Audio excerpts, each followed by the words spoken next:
Hello student, आप सभी का स्वागत है आपके अपने यूट्यूब चैनल मोटिवेशन बाय दीक्षा में। छोटों को प्यार, बड़ों को नमस्कार। सो गाइस, आज की क्लास में हम डिस्कस करने वाले हैं कि अधिगम के सिद्धांत, जिसमें से हमने फर्स्ट सिद्धांत का कॉन्सेप्ट क्लियर कर लिया था कि जो फर्स्ट सिद्धांत था वो था थर्नडाइक का। तो थर्नडाइक ने भूखी बिल्ली पर प्रयोग किया था। सेकंड सिद्धांत है स्किनर का, जो प्रोफेसर स्किनर BF स्किनर है, इन्होंने सफेद चूहे और कबूतर पर प्रयोग किया था। दो जीवों पर इन्होंने प्रयोग करके देखा था। तो गाइस, यदि आप जो भी B.Ed, D.Ed या कोई भी एग्जाम की तैयारी कर रहे हैं तो ये जो सिद्धांत है वो बहुत मोस्ट इम्पॉर्टेंट है। हर एग्जाम में ये सिद्धांत पूछे जाते हैं। तो गाइस, जो 80% जो पेडागोजी है वो इन्हीं सिद्धांतों से बनी होती है। इन्हीं सिद्धांतों की जो क्वेश्चंस इन्हीं में से निकाले जाते हैं। तो गाइस, वीडियो पर एंड तक बने रहिएगा और वीडियो अच्छी लगती है तो लाइक एंड शेयर करिएगा और कमेंट करके बताइए कि आपको वीडियो कैसी लगी। और स्पेशल संडे के दिन मैंने आप लोगों के लिए जीके के करंट अफेयर्स प्रोवाइड किए हैं, तो आप लोग इसे भी नॉलेज कर सकते हैं। तो स्टूडेंट, लेट्स प्ले। स्किनर ने क्रिया प्रसूत अनुकूलन का सिद्धांत दिया है। इन्होंने Skinner theory of operating condition बताया है कि क्या होता है। तो इनका पूरा नाम है प्रोफेसर BF स्किनर। ये वैज्ञानिक हैं, तो ये अमेरिका के मनोवैज्ञानिक हैं। इन्होंने प्रयोग किया है सफ़ेद चूहा और कबूतर पर किया है, दो जीवों पर प्रयोग किया है। कई बार एग्जाम में आपसे पूछा जाता है कि स्किनर ने किन किन जीवों पर प्रयोग किया है। तो स्किनर ने सबसे फर्स्ट है तो वो चूहा था, उसका वाइट कलर का था, उन्होंने वाइट कलर के चूहे पर प्रयोग किया है। जो प्रयोग इन्होंने किया है 1938 में किया है और कबूतर पर इन्होंने प्रयोग किया है 1943 में किया है। इनकी जो थ्योरी है, उनकी थ्योरी का नाम है RS थ्योरी कहते हैं, जिसे रिस्पॉन्स स्टिमुलस कहा जाता है। लेकिन जो थर्नडाइक थे उन्होंने SR थ्योरी बताया है, यानी कि पहले उद्दीपन होगा बाद में अनुक्रियाएं होंगी। इनकी बुक है, तो इनकी पुस्तक का नाम है टेक्नोलॉजी ऑफ टीचिंग। क्रिया प्रसूत, तो जैसा कि आप सभी जानते हैं कि क्रिया प्रसूत होता क्या है। तो क्रिया प्रसूत यानी होता है कि मानव और जानवरों की ऐच्छिक क्रियाएं जिनका प्राणी पर्यावरण में रहकर सक्रिय प्रयोग करते हैं। दैट मीन्स हो जाएगा कि जो भी मानव हैं, जानवर हैं, वो अपनी इच्छा से, खुद स्वयं अपनी इच्छा से पर्यावरण में रहकर जो भी काम करते हैं उन्हें हम क्रिया प्रसूत अनुकूलन का सिद्धांत कहते हैं। इन्होंने बिहेवियर के दो प्रकार बताए हैं, behaviour of two types. First behaviour है रिस्पॉन्डेड बिहेवियर। दैट मीन्स हो जाएगा कि जो क्रिया किसी उद्दीपन के माध्यम से होती है उन्हें हम रिस्पॉन्डेड कहते हैं। फॉर एग्जाम्पल, जैसे भोजन को देखकर लार जाना, रोती आंखों का पलकों से झपक जाना, ये रिस्पॉन्डेड बिहेवियर कहलाते हैं। सेकेंड होता है हमारा ऑपरेट। ऑपरेट यानी हो जाएगा कि सक्रिय, यानी कि खुद से काम करना। तो जो अनुक्रियाएं बिना किसी उद्दीपन के माध्यम से होती हैं उन्हें हम ऑपरेट बिहेवियर कहते हैं। जैसे कि फॉर एग्जांपल हो जाएगा कि दरवाजे के बाहर कोई बैल बजा रहा है, अब आपका मन है कि आपको दरवाजा खोलना है या नहीं खोलना है। तो ये आपकी इच्छा पर डिपेंड करता है कि आपको वो काम करना है या नहीं करना है, तो जिसे हम ऑपरेट बिहेवियर कहते हैं।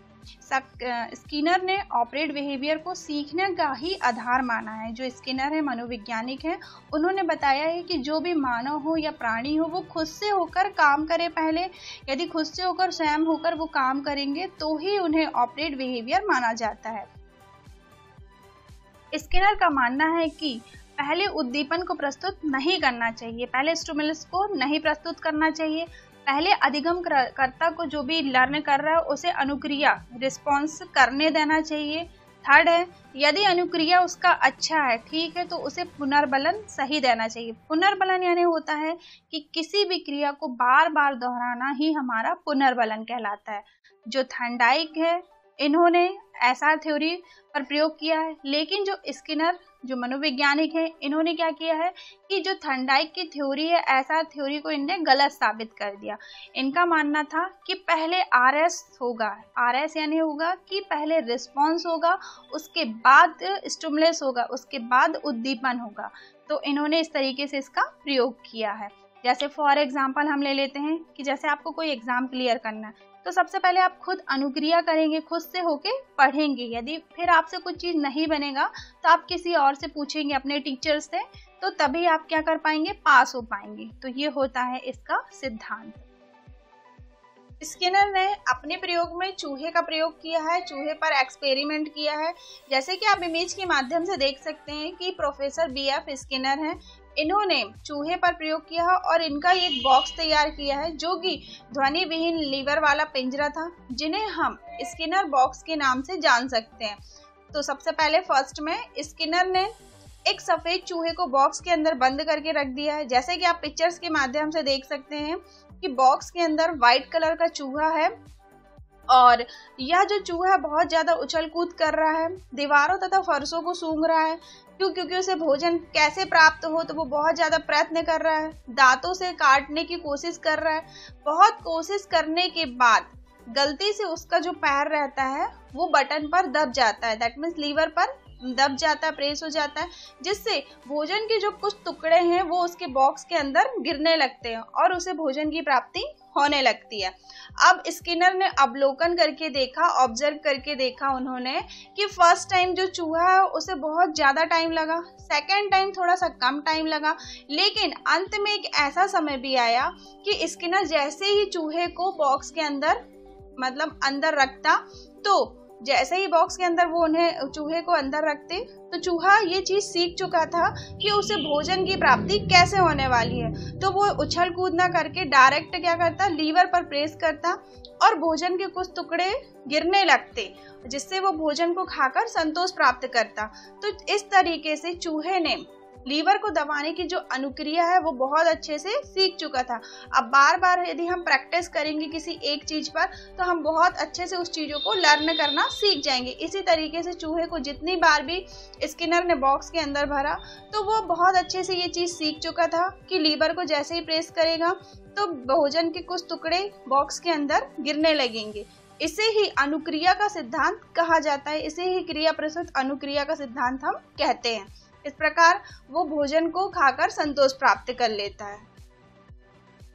अब हम देखते हैं कि स्किनर जो प्रोफेसर स्किनर है, बीएफ स्किनर है, इन्होंने क्या क्या निष्कर्ष निकाला, क्या क्या एंड में इन्होंने कहा है। तो सबसे फर्स्ट है कि पहली बार भोजन की प्राप्ति त्रुटि और प्रयास का सिद्धांत था, क्योंकि फर्स्ट बार क्या हुआ कि चूहे को बॉक्स के अंदर रखा गया, जिसके कारण चूहा क्या कर रहा है, बहुत ज़्यादा प्रैक्टिस कर रहा है, गलतियां भी हो रही हैं उससे, बहुत ज़्यादा प्रयास कर रहा है, इधर उधर कर रहा है, तो उसमें क्या हो रहा है, प्रयास एवं त्रुटि का सिद्धांत कहा जाता है। सेकंड है भोजन की प्राप्ति, जो चूहे के लिए प्रेरणा का कार्य बन गई, उसे कि उसका ये लक्ष्य बन गया कि उसे भोजन को कैसे प्राप्त करना है।